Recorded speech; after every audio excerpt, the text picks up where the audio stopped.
Hi, this is a short video on getting the pelvis to move on the leg bones while you're in seated. And the reason this is a really great movement is because the pelvis needs to be able to move on the leg bones, which would be here, this way, and in a pendulum, so in a kind of a figure 8 or an infinity symbol rocking motion. Okay, so if there's limitation in the pelvis being able to move on the leg bones in seated and standing and squats, then you're going to find that there's limitation in the leg bone pelvis connection, the pelvis to spine, all kinds of stuff. So the more we can get those movements working together, the more it's going to free up tension and pain in the body. So you're going to start with coming on to a block or a blanket,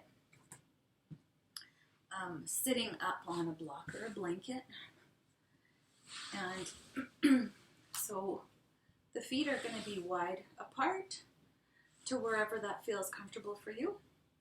And here's what my pelvis is looking like right now. So I'm sitting on the sitting bones, right? And you might feel them when you rock forward. That's those bony parts at the bottom of the pelvis.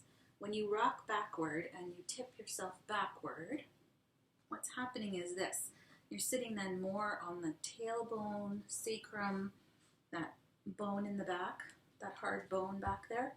You're going to be sitting back there when the pelvis rocks backwards. Pelvis rocks forward. Pelvis is going to rock backwards.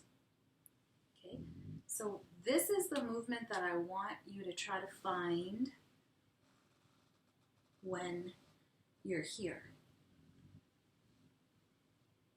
Okay, so it's if you find that you're sitting like this when you get here, and you have to use your hands, try to not use your hands and think about lifting your chest up.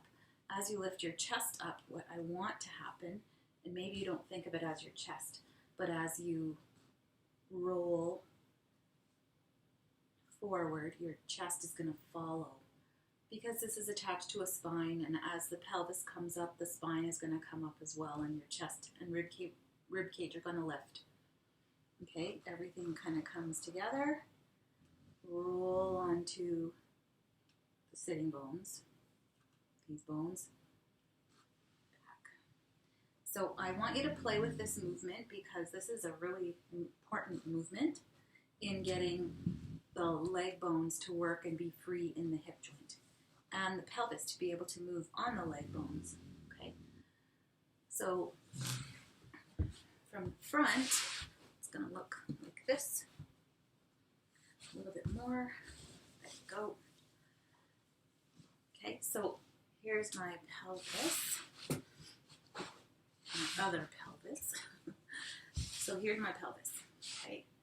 And you're going to rock forward and back. Forward. So the sitting bones come towards the floor. Backwards, they come off. Okay?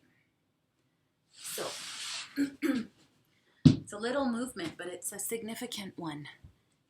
So just play around with that and see if you can increase that range of motion of the leg bones on the pelvis as you're sitting on a block. You could even do this while you're sitting on the floor.